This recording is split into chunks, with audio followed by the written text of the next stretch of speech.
On t'a pas pris le travail. C'est de dire, oh, j'ai rencontré un faux prophète, là, qu'est-ce qui se passe là? Alléluia. Des semaines après, c'est ça à peu près? Oui, des semaines après, la lettre est arrivée. Madame, êtes-vous encore intéressée à ce travail? Et elle est là depuis plus de 7 ans maintenant. Alléluia. Amen. Amen. Vous comprenez un peu, bien aimé?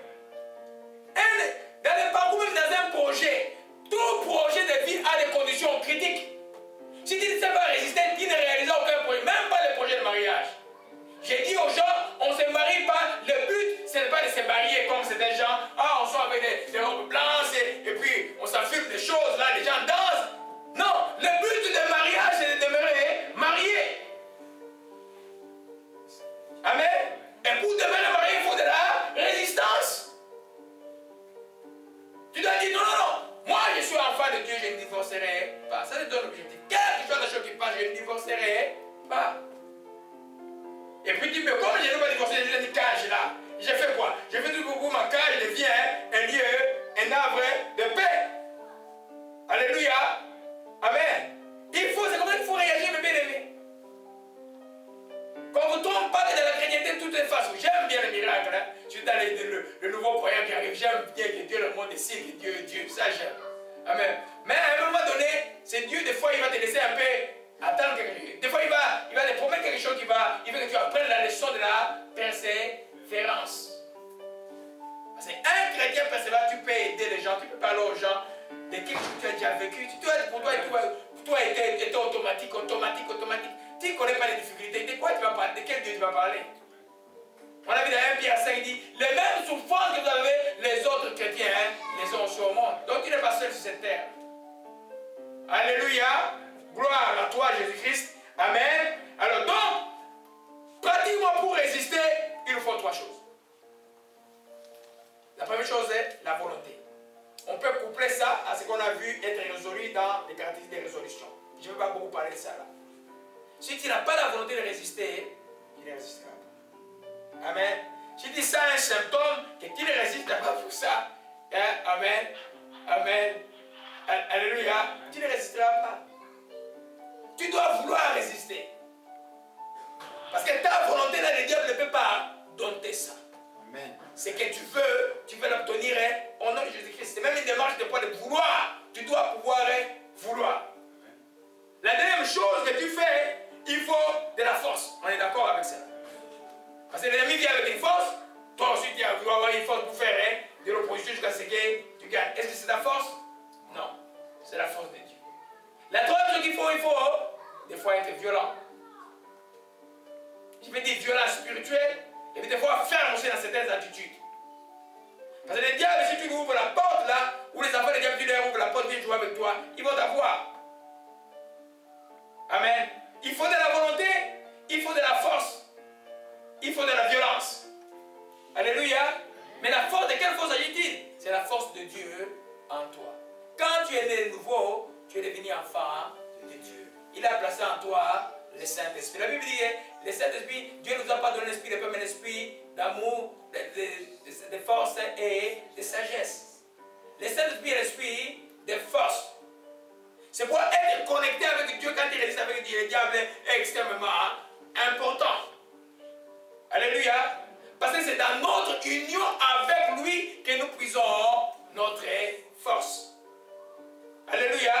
Si tu n'as pas la force de Dieu, tu ne vas pas résister. Alléluia. Il y a beaucoup de réflexions qui arrivent dans mon cœur. Je vais aller lentement. Amen. Ephésiens 6. Alléluia. Amen. Je vais demander à Frère d'arrêter de nous lire Ephésiens 6. Amen. C'est un texte à partir du verset 10. Nous sommes en train de voir que pour résister, la résistance en fait est une caractéristique, mais elle se fait, il faut avoir la force. Et cette force, c'est la force de Dieu. Mais c'est encore vague dans vos têtes. Je suis, c'est encore vague. C'est quoi la force de Dieu?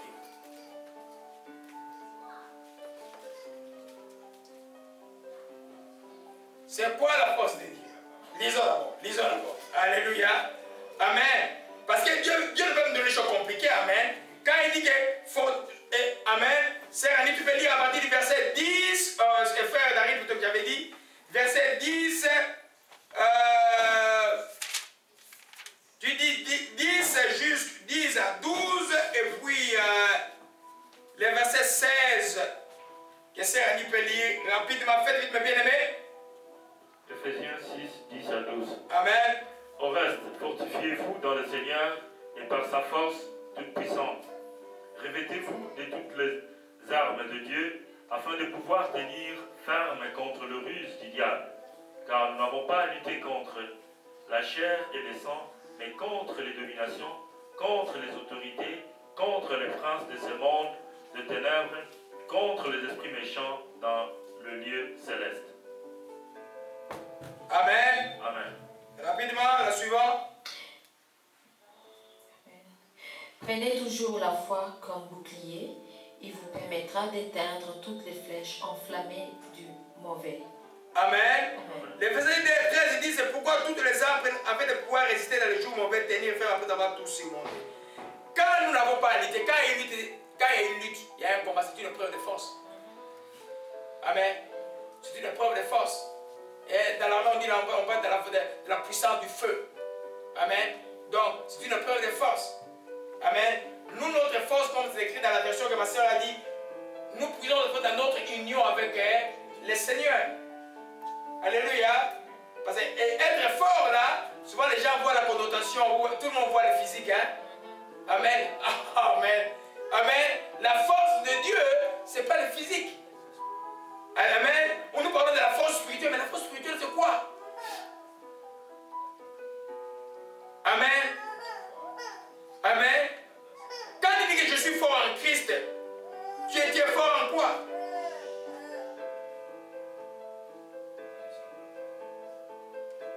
Hein? Oh non, tu n'es pas loin. Amen. La force dont on parle ici, nous avons vu qui se souvient de l'enseignement sur les indicateurs de la foi. On n'a pas vu la force dedans? Amen. La force du chrétien, c'est la foi.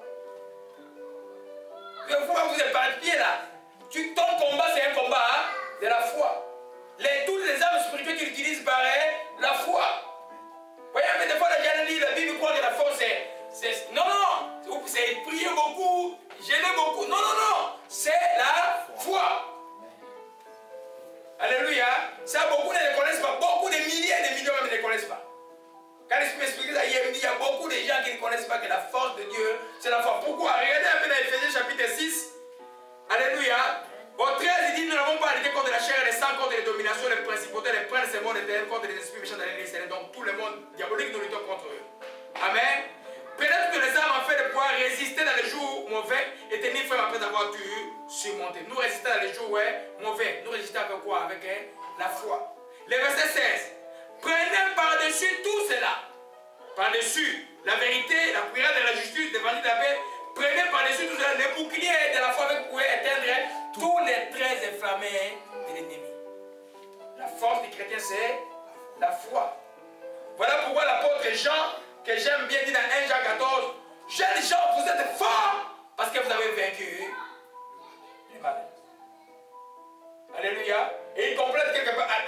Alors je dis dans 1 Jean 2, 1 Jean 2. Amen. Vous voyez qu'on revient toujours de la foi. Alléluia. Donc, je suis en train de démontrer ce que j'ai dit. J'ai toujours dit que la persévérance c'est la foi de tous les jours. Alléluia. Amen. Jean 2. Jean 2. 1 Jean 2. 1 Jean 2. Verset 14. Dit, je vous écris, Père, parce que vous avez connu celui qui était le commencement.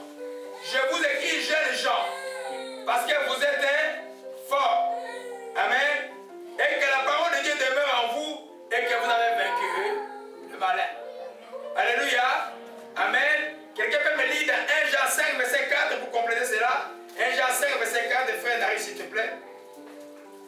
1 Jean 5, verset 4. 1 Jean 5, verset 4. Amen. Car tout ce qui est né de Dieu triomphe du monde, et la victoire qui triomphe du monde, c'est notre foi. Amen. Amen. Pour obtenir une victoire, tu as besoin d'une force, n'est-ce pas? Cette force qui te fait triompher le monde, c'est quoi? C'est la foi. Amen. Amen. Donc pour résister, nous avons besoin de la foi. Alléluia. C'est par la foi que tu résistes.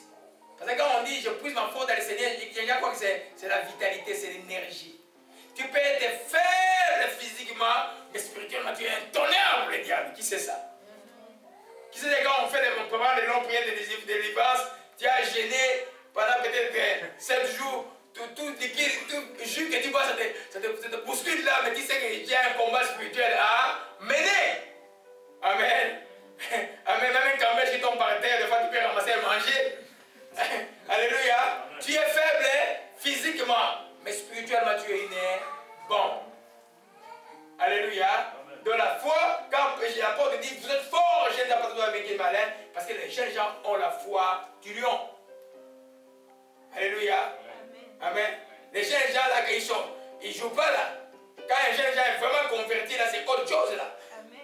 Amen. C'est différent. Amen. Ils sont bons, ils ont de l'énergie, ils ont. Amen. Des fois, ils t'étonnent, ils disent oh, mais ces jeunes hommes là, qu'est-ce qui se passe? Mais ils sont. Alléluia, je parlais à quelqu'un ici. Amen. Amen. C'est notre force. Donc, pour résister, tu as besoin de la force. Cette force, c'est ta foi. Alléluia. Amen. Amen. Alléluia. Nous pouvons voir. Vous voyez l'histoire de Tiglag, on a l'histoire de Tiglag dans 1 Samuel chapitre 30. David est allé combattre, il était dans le camp de l'ennemi, et puis les Philistins n'ont pas voulu de lui dire non, toi tu risques de tourner contre lui pendant le combat, retourne. Amen. Il était dans le fruit Saul. Alléluia. Quand il est arrivé, toute la ville était brûlée. Les mêmes gens de David parlaient de lapider David. David dit qu'il reprit courage en comptant sur l'Éternel. Il a pris sa force en comptant sur Dieu. Amen. Il n'avait pas mangé. Dieu a dit, il a demandé à Dieu si je peux aller poursuivre. Il dit, poursuis, tu vas récupérer. Il est allé, il a récupéré. C'est de cette force-là que je parle. De la force spirituelle. Ce n'est pas la force physique. Ce n'est pas même ton jeûne, s'il n'est pas couplé de la foi, il ne donne rien. Alléluia. Amen. Amen. Gloire à Jésus-Christ. Amen. Donc la deuxième chose que nous avons avec, quand il y a la force, bien sûr, l'ennemi vient avec la force. Toi, tu viens avec la force. Il y a un clash qui se passe là. Il y a une violence qui s'opère. Il y a une bagarre. Partout où il y a un combat spirituel, il y a de la violence. La violence est bien sûr spirituelle. Tu ne dois pas juger, tu n'es pas honte du diable. Quand le diable veut vivre avec toi, c'est pas dit quand vous témoignez prochainement, soyez clair et net. Dis le diable veut m'entraîner dans telle chose, mais Dieu m'a sauvé. Même quand j'étais noyé, aujourd'hui je sens que Dieu est en train de me faire sortir, le diable a échoué. Amen. Alléluia.